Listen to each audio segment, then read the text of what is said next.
Welcome to Podcast This Escape, the podcast where we talk about the escape room we escaped from in the previous episode of this podcast. Ivan, Rayan, Wilf. You did it! Congratulations! Quite seamlessly, I would say. Like, a near perfect run. Yes, I think you all did incredibly well. You did all cover yourselves in glory. It was fantastic. I think you should feel very proud of that. Are there any particular moments for any of you that you felt especially What was your good or proud or personal smart? smug moment? Because you had a lot of them. Ivan, I feel like you deserve a good one. That connection at the very end, and we connected sort of the words, and like there was so many layers to that clue, where the words connected in so many different ways. We talking about the coins here, or Yeah, the coins. Like we sort of. I thought it was the first letters and started doing it, and then And that then you were like, almost did "You're it." almost there," and reading half the words, and then that lovely connection of then looking at the room and realizing that was a map of the room. That was so nice. I thought that was such a brilliant puzzle, and when it comes together, and I think the best puzzles are when they come together and you're sure you're right. Yeah. That's such an amazing feeling, isn't it? So I mean, I love that is so really much. nice. But I think was very happy. I think the plaudits should go to Wilf, who solved the entire escape room because he realised that the thing would be inside the effigy. Oh yes, the immediate skip. I think for me, I just really enjoyed it. I seem to be really comfortable with any clues that involved mutilating the body of that poor effigy. First by hanging it behind a door, and then by putting it in the Iron Maiden. I thought enjoyed this. Ryan, I thought you had a very good skill at sort of like the physical realization of the space. You were like, well, we have that would probably fit an effigy. We have this effigy here. I think there were a few moments where you sort of went, well, let's think about the space we're in. Even from the beginning, thinking about it's all thanks to the map. It's thanks to you. You said draw a map. I drew a map, and it solved it for me. Oh, it's beautiful. And I feel like it was you right. Was it you right at the start who said, all right, so let's make our way anti-clockwise to take a look at stuff around here, which in an imaginary room, you can do things in whatever order, but you still want that sense. And when you've got the map in front of you, exactly. He's just trying to save steps. He's thinking about efficiency and not walking too far. I don't want to get a stitch. It also makes sure that I don't put all of the answers to things right next to each other. Next escape room, can we put all the hints in reach of my hand if I stay on a couch? That'll be easier. Yeah, exactly. Just avoid steps. We've done an escape room like that was in like a 3x3 room. We barely had to move. We just had to rotate on the spot, and it worked. It was spectacular. It wasn't a gimmick. It was just a tiny space, and they used it perfectly. Was this for the scenario? Was this just a sort of like real estate driven decision? I think real estate driven, but they did it so well. It was This was at Phased and Confused in Toronto, and they have this very small room, and they go, it's about the size of a child's bedroom. Great, we'll make it a child's bedroom, and it just worked very, very well.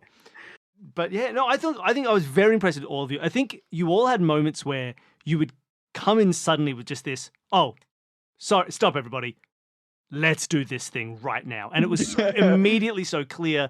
And I think you all jumped right in. It was really, really efficient solving. I got worried about the timing early on. I was like, are they going to get through this in a reasonable time? And you absolutely smashed it. Oh, that's so nice. I'm so pleased. I was happy. Normally, I get really, really like hellbent on red herrings, and I end up just like going down tangents. So I'm the one in the escape room while everyone else is like 2 rooms away, and I'm still looking at something that has nothing to do with it. It's just a red herring. Yeah.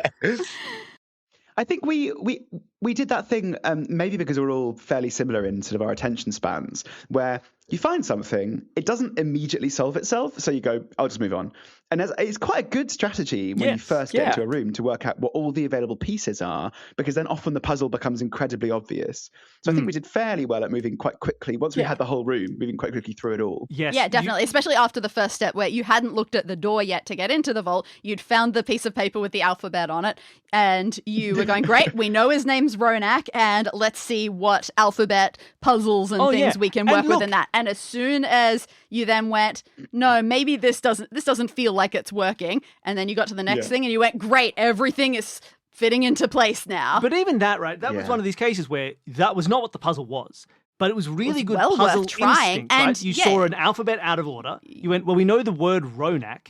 Let's look at the 2 possible ways to interpret how that would be, which is the letters that would originally have been Ronak or what the R is currently in the place of. Let's see if that makes sense. Check a few letters. Your doesn't approach work. was Move on. incredibly methodical. It was when you did that, I went, great. They're gonna do fine. On that note, other methodical things. I still did carry on. Other methodical you have things. to. It's good to check them through to the end. You know, maybe there's a secret message. Totally. Other methodical things that I noticed throughout the room. You definitely kept a good piece of your memory attuned to what you needed for the locks. So when you came across letters, you were going, great. I'm hoping that I can get 6 letters out of this. Numbers. I hope we can get 4 numbers out of this. Yes, you knew what you needed. And then you had kept track of what in the room you had already used. So when you thought you were a bit stuck on a puzzle, you realized, no, this is it. We must be able to get it from these factors alone. It was wonderful to watch. I also do think. Oh no! Come on! Oh, I'm That's loving nice this. to hear. I do think Go. Wilf, your lack of wanting to let those things go worked out very well when you went, hey, everybody, that horse rattled 10 minutes ago. Do you remember? Yeah. We got obsessed with this doll, but there was a rattling horse, and I haven't forgotten. That was brilliant. And I'm going to go back to this rattling horse. That was a very nice pull, and it worked so well to your strength. Yes. Because we can't hang on to physical things that we can see, I think I was trying to listen to different language and different words that we're saying, because they're obviously That's important perfect, and at it's some point. missable. Yeah, but we do talk about that a lot, that in a normal physical escape room, you can have search failure or search skill where you don't notice the particular little color or the particular, right? And that is a very common problem. Obviously not so big a problem in an audio escape room, but our version of search failure or search skill is about noticing those little keywords. About in the description, did you notice that it said rattle? Did you notice that this word was the same as the sort of a word that you saw somewhere else? So I think you did very well at that, keeping an eye on, like, I've got that in my head. I think I've heard that. I think that reminded me of this. That's the version of searching in an audio escape room, and very, very nicely done. And it's interesting that despite that, it also got us because we, for some reason, spent ages thinking, oh, when did we have a special place? That was an Stu was interesting really one. got stuck on. It's because I closed the clues. I couldn't then find them again. So I was like, but also, I suppose your version of red herrings is words in description. So just like you're searching your descriptions for the rattle, I was hanging on to that she was glowing, the grandmother was glowing, and that the paint was peeling, and like, and I think you both mentioned the word poisonous. I was like, poisonous. Well, okay. That's great. I do have a point to note about that, is that I didn't just describe it as poisonous. I actually described it as bitter and poisonous. And there you go. A lovely little. Everyone latched onto the poisonous. In case by that point you were sitting there going, why doesn't Trebbit work? Why isn't Trebbit the clue? It's got to be Trebbit. I won't. Who can say who did that in a playtest? I spent so long on that clue. Actually, I'm glad Ivan was here because I'm really bad at anagrams. And I was thinking, this is. I'm reading the letters from Tom Twitter. I was like, this is Tibet, but like, what is this region doing this here? This was exactly how the playtest went, and I went, I don't need to rearrange the letters. There are 3 of them. It will go fine. Yeah. I think as well the Matilda's white tongue as well is stuck in my head for 8. I was like, there's a reason. Why is it like that? Why is it like that the whole way? Why is it like that? I do have a reason for that. Connor also got a nickname in the first one. Each one of them will have. Each one of them has a nickname, and that I do have my reasons for that. Whether it will come up as like a puzzle in the final room or something, I hadn't put any decision into that, and now I've told you, so maybe I can't. We'll see. I quite possibly can still, but I did have my reasons for giving them these descriptors. Yeah, so this is the second episode, and obviously for you, this was a fully contained story. You got all the info that you needed. Each of these, so the one that we have already released recently was a different investigator, or perhaps even canonically the same, I'm not sure, but investigating for one of the other children who had their own way of thinking. Well, here's what I think my father would want, and here's how I'll prove that I should be the heir to this kingdom. So you're the next in that line of people helping out these various princes and princesses. I also highly recommend it, Wilf and Rayan, because there is a really, really funny scene with a couple of guards that made me cackle. It's very, very funny. It couldn't have gone better, right? There are so many ways that it could have gone, and it went exactly the way I hoped. It was honestly almost like a scripted sketch. It was great. I have a question, which is the guard's name being Ronak. Is that because you've got a Patreon subscriber called Rona K or something? Ronak. Their name we have is a Ronak. Patreon donor called Ronak. So thank you so Ronak, much to our Patreon donors, Matilda and Ronak, for you got to appear in the room. And those were the only two that we put in the room. It's all of the names quizzes. Only 2, except you have 18 Matildas subscribed to a Patreon. Yeah, that's like all all 18 it was very easy that way, yes. And weirdly, 5 Ronaks, despite it being an unusual name. Rare. But yes, I specifically wanted for that one a name that was on our Patreon list that was a 5-letter name with each of the letters being different. And luckily, Bill gave me he pulled basically a handful of names out of the hat, as we do essentially. And one of the names on that list was Ronak. And I just went, thank you, this is exactly right. Yeah. That's astonishing. Especially because it kind of, maybe it's just because I don't recognize the name, but I was like, well, that's an anagram. It can't be. Oh, well, that's a cipher. And that's why we went to the alphabet thing, because Ronak feels to me, maybe through my lack of cultural awareness, like it's part of a code rather than a name in itself. But in this case, that does sort of help with the room in a way as well. Like, presumably that guard's name isn't Ronak. That's his name for his position. You know, that's how he remembers his code of keys that lets him get in based on his piece of paper, sort of thing. Like, it's so. I think in the room, it's not necessarily his real name, but it might be. But yeah, it's always interesting to try and find interesting places for a Patreon name, because a lot of them are just people's names. Some people don't use their actual names. Still, the best example we've ever had was a sort of Dungeons and Dragons possessed tavern style room where there's a evil demon being hunted, and we describe a lot of things. In one corner of the tavern, there is a sort of a shadowy corner full of odd things, which was great because it allowed us to include our Patreon donor shadowy corner. So that's been the most enjoyable one. We got some nice ones. That's great. That's such fun. I'm going to subscribe to Patreon with the hardest name possible so that you really struggle to fit this in. We did just get a really challenge rude from someone who just recently subscribed. Their name is a series of numbers. But we'll be able to find a way to use their name. We'll be able to. That's fun. No. But it's especially cool having it as part of a puzzle as well. Not just an NPC, but actually part of a puzzle. That really, I think they'll feel quite satisfied by that. Well, I've done that a couple of times before. It is a little bit different when that's the case, because normally they just end up being, the bastard of the room. They're just the horrible, dirty villain. We do it on Solve This Murder, our murder mystery podcast as well. So someone's always a murder victim and a murderer. I love it. That's great. Yeah, but no, and also with 18 series down, that means you've probably got quite a lot of Patreon subscribers as well. So congrats. Yeah, it's really is our way of flexing. Like, oh, we need another one. I got another name. Don't worry about it. You'll know we've reached the limit of our audience when we just have a few rooms with no characters ever mentioned ever again. You're in a blank room. There's a machine. The machine has no name. Don't worry about it. When we encourage you to name all 17 cats, we were just like, use the rest of your donors up I'll bring it up. No, it was very nice. Danny, you wrote this one. You put this whole, obviously you wrote all of this. This is correct so far. This is now, we're on to the second episode of this connected arc. Yes. When you came up with the idea of this, was your initial idea like, oh, I'm going to have them do the same thing for multiple airs. That's going to be a fun way to get through 4 or however many rooms. I know originally, I don't know if we mentioned this in last week's podcast, This Escape. Originally, your plan was to have all 4 rooms ready so that any guest could pick which of the prince and princesses they wanted. I really wanted that to happen. Logistic-wise, it didn't come together. It's just, I'm devastated that I couldn't, but I just couldn't write the first 4 rooms quickly enough in at the same time.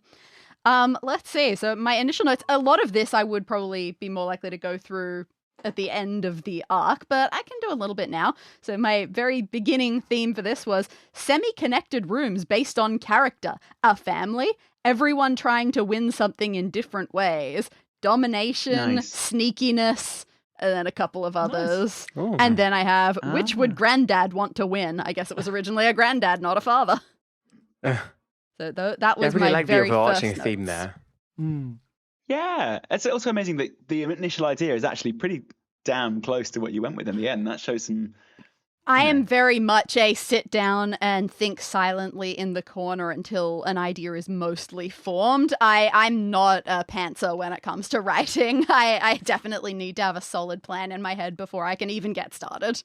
So that makes sense for me. And if something happens to change at the last minute, it has to have fit in very nicely. That happened with one of our 10-episode arcs of What Alice Found, where I went through the entire thing and I'm pretty sure the entire final episode changed before the end of it.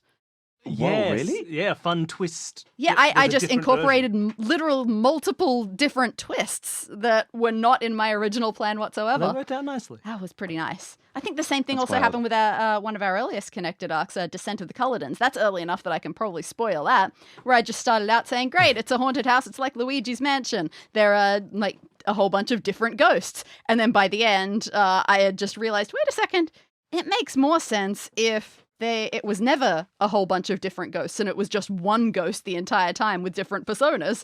And that just happened to slot into place and make more sense in the end.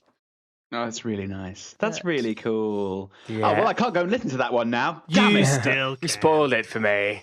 No, but I've got to say, honestly, That's so props great. to the story writing and the storytelling. Like, this was actually just like really immersive. You wouldn't feel like it's a random Thursday at like 11 a.m. for me. I felt like for a moment I was in a real vault with a weird princess. Aww. It is, I think, like one of those things where before we started making the show, it is surprisingly immersive. I think this audio media, you kind of get for a piece of paper and hearing it and just drawing a little map to yourself. You do get like the fact that we do find almost every single person who plays. In fact, I would say every single person who plays cares about the movement through the space. Like, well, I'm standing next to this thing, so I should probably check that next. No, you're not. You're sitting in your room looking at a piece of paper. You can go in, you can run back and forth. There's no reason you don't run around the room. Be like, no, I don't want to go that far. I want to move to the next one. It's within arm's reach. I'll do that. Because you generally, people sort of can feel themselves in that space. And it was quite nice. Just for the fact that there's no like time limit and stuff, so you can sort of just take your time, enjoy it. Because when you go to an escape room, you sort of I just go a bit nuts. I'm just like, right, this is this. So it was nice to be able to relax, hear the story, and listen to everybody going, oh, maybe this works with this. That is almost one of the biggest problems with physical escape rooms is that the vast majority of them have time limits there. And because you are thinking about them to that extent, story can get lost, especially if they're doing things like giving you written documents to look at and read. You're going to be skimming them. Your brain just isn't in the space to sit down and calmly take stuff in and absorb it. It does help. And actually, that story at the end, I really enjoyed because there was a sort of a puzzle there. Like, I know you sort of revealed that the reason why that was actually a prized possession was because it said he was right. But as I was reading, I was like, I see. And it was a satisfying thing. There's even just puzzles in understanding the kind of the clicks and the twists of the narrative there too. So that was and really my whole lovely. point of this is I want the listeners and the players to be getting the vibes for this royal family and to be learning about them as they go. And I do think this room has that element as well of like, as you read things, you go, who is he talking about? Does he? Oh, okay. This is like the fact that effigy looked a bit like her father but wasn't is because it looked like her grandfather.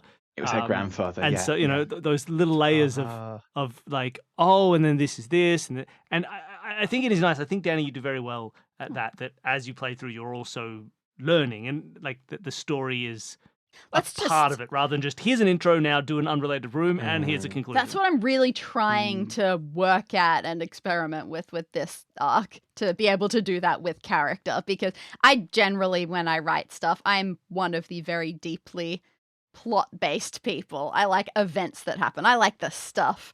And I'm not big into the literary character studies type thing. So I'm trying to focus on getting a little bit more of that shoved in there. Oh, it's a nice balance, though. I mean, that's really nice. You certainly balance. haven't gone too far in that direction. Yeah. I'm also enjoying. I mean, because it's as a point and click adventure as much as it is anything else. You even went so far in this episode to go. And by the way, the door's not even locked. So the escape part, my half my eye was always on that door. Being like, that door's going to slam any minute, and it didn't, because it's not to do with. It's not. I mean, it is escape room because it has all of the verbs and all of the puzzles and all of the kind of the trappings of escape rooms that we recognise, but without it actually having to be an escape, which is quite satisfying. Apparently, there are some people do surveys out there, and a lot of people apparently are leaning towards preferring goal-based escape rooms rather than escape-based escape rooms, which is an interesting twist for it to have taken to the point where there's industry discussions about whether escape room is definitely the right word for all of this anymore. Puzzle room. Well, when puzzle room, yeah, that's it. When Ryan, or who was it? Was it either one of the guys said about going to get the effigy and put in one of the guys to put the effigy in the Iron Maiden. In my mind, I was like, but we can't get back up there. In my mind, I was like, But in my mind, the door's shut behind me. You know what I mean? So you've been locked in this terrible stairwell. And I will say that definitely has gotten us a few times when we've been players and we've had guest writers come in, and sometimes in rooms that I've written as well, where the ability to just walk out is actually vitally important for solving the room. And you can just forget about it, and it just doesn't occur to you that that's ever going to be a thing. And we've been over this. It's a fire safety issue. This episode is sponsored by the Queensland Department of Fire Services. Exactly. I think that this episode was just a triumph in communication. It was great listening to you go through things, and every time you got a clue, you would say, I have a suspicion that this might be the sort of thing that it's going to do and how these things are going to connect with each other. Yes, you did very well. As a team, you worked very well with each other. And I appreciate how much, anytime I had what I would classify as one of my silly solutions where, oh no, maybe they won't be on the same wavelength as me, one of you always was. Stringing up an effigy, stabbing an effigy, scraping a coin with a diamond. Yes. Oh, thank you. You're welcome. I really like that you said about our communication, because we are really, really good friends.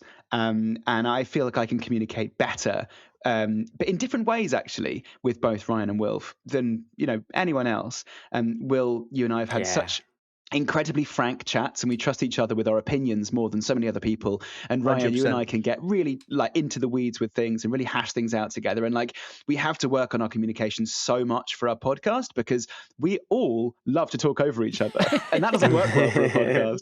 So we've really, really had to sort of, in this way that most sets of male friends don't really have to do, we've actually had to quite actively work on our communication. And I think we've got 100%. Into a place which we can be quite proud of. So yeah. I'm so glad that we're not 20 years ago. You was talking about, because I think my camera glitched out earlier. You was talking about your proudest moment. Mine was just going, jewelry on the painting. Is she wearing any of the jewelry? Yes, I was so proud of that. An absolutely amazing. That was my favorite part. So, again, characteristic of your capacity to not forget, and you every time things moved on, you could be like, no. You had the image in your head. I've got these clues in my hand. When we see something new, I'm ready to be like, jewelry, portrait. There's a lady in a portrait. It was really impressive. Yeah, Very that was nice a multi-part puzzle that we kind of solved in the wrong order. But it meant that when we got to the point where we suddenly had the numbers in a grid, I'd already made a little drawing of, I can show you, but you won't see it on the podcast, but I've made a little sort of a rubric of there, so that I could just immediately transpose that onto the grid. And it's so satisfying. It was nice. I love and it's even better when you've sort of semi solved the puzzle before you know what the puzzle is. It can be. When it all clicks. That is definitely difficult when it comes to creating an experience like this, trying to make sure, because you have the freedom and the agency to look at things in whatever order you want, trying to make sure that no matter what you've seen first, will you end up feeling good about yourself at the end when they're all put together. Yeah. And that's the goal. I don't want to stump you. I want you to feel smart. Well, it did. I thought I felt very smart. I think you should all feel incredibly clever about this one. Clever button, I am. I love it. Well, look, it was absolutely wonderful having the three of you on the show. It was really nice to be able to listen to you solve this and get all of these clues in order and really do a great job. So thank you so much for joining us. If people wanted to go and see more of the stuff you do, if they wanted to go and check out It's Just a Game, do you want to give one last quick rundown and also where they can go to find these things? Yeah, follow us on It's Just a Game.uk. Then we'll take you to your social media. Then we'll take you to your Spotify account, YouTube, or your usual podcast app. And you're welcome to jump in. It is really the podcast where we watch reality TV so you don't have to. So even if you haven't seen an episode, Ivan starts most episodes summarizing what you've missed, and that will allow you to get really stuck in. So it's just a game.uk. Beautiful. I'll have links in the show notes as well for people. You can click through and you'll go to the appropriate places. Thank you so much. It's great. What we've listened to, it's a very good mix of just chat and laughing at things that you've seen and solid analysis. Yes, it's a good mix of both you have from good a game insights. perspective and a television perspective from what the audience would expect to see in that way. It's done very nicely. We're so lucky at the moment with TV, the state of reality TV across the world, really, the English-speaking world, all I can speak for. It's in a good place. There's a lot of it. It's not all good, but because they're trying new things and creating new formats and ideas, it gives us a really lovely place to just hash out what we love and what we don't love as well. Yeah. And we found ourselves, we quite regularly find ourselves talking to the people who are either making the show or in the show because they want to be part of that conversation too. So it's been a great little platform for us to sort of engage ourselves with the thing that we love so much. Can I just say thank you for having us on this podcast? Thank you so much. I've really enjoyed it. Spend a couple of hours. Anytime. It was brilliant. Yeah, I'm so glad you enjoyed Amazing. it. Thank you so much for coming on. Thank you. And also, recording with people from the UK tends to be my preference now because it means I don't have to get up early like we do for Americans. Early. That's like for an 11 a.m. start. Yeah, we got to record at 11:30 tomorrow or something. That's disgusting. But yes, thank you so much for coming on the show. Thank you, Danny, for putting the room together. Thank you for your production, your playtesting, which definitely fixed a couple of little issues going on in the room and just made some of the puzzles better. And your voicing of Princess Matilda. Yeah. I did have some characters to do. And also, thank you, everybody, for listening. I hope you enjoyed the episode. If you want to help support the show, you can tell a friend. Just tell someone about it. Word of mouth is still the best way to spread podcasts around. So go and invite get some people together and listen to the new episodes as they come out around the dinner table. But you can also support us on Patreon. We don't run any ads or anything else. We support this show and our lives through Patreon. So thank you for everybody who supports us there. Anyone at any level can appear as an NPC in one of these rooms. That's right. And as previously mentioned, thank you so much to our Patreon donors who appeared in this room, Ronak and Matilda Dupuis. Yes, a very good name for a princess. Right? And there's also a huge amount of there's so much bonus stuff on the Patreon. You can hear the playtest audio. There's us solving Encyclopedia Brown mysteries. There is a weekly Charmed recap for the 90s TV show Charmed. It has nothing to do with puzzles. I'm so sorry, but it's very fun for our $10 donors, as well as monthly videos for $10 donors. There's now a new, I believe, should be a new level for $20 donors to get weekly cryptic crosswords and a whole bunch of fun. So there's just so much stuff there. So thank you everybody who supports us there and lets us make these shows and keep them free for everybody else to listen to. So thank you everyone there. All right, that's it. That's the end of the show. Thank you again for coming on. See you all for part 3, and we'll hear from another prince/princess. All right, bye everybody. Bye guys. Bye. Bye-bye, driver. Bye-bye, driver.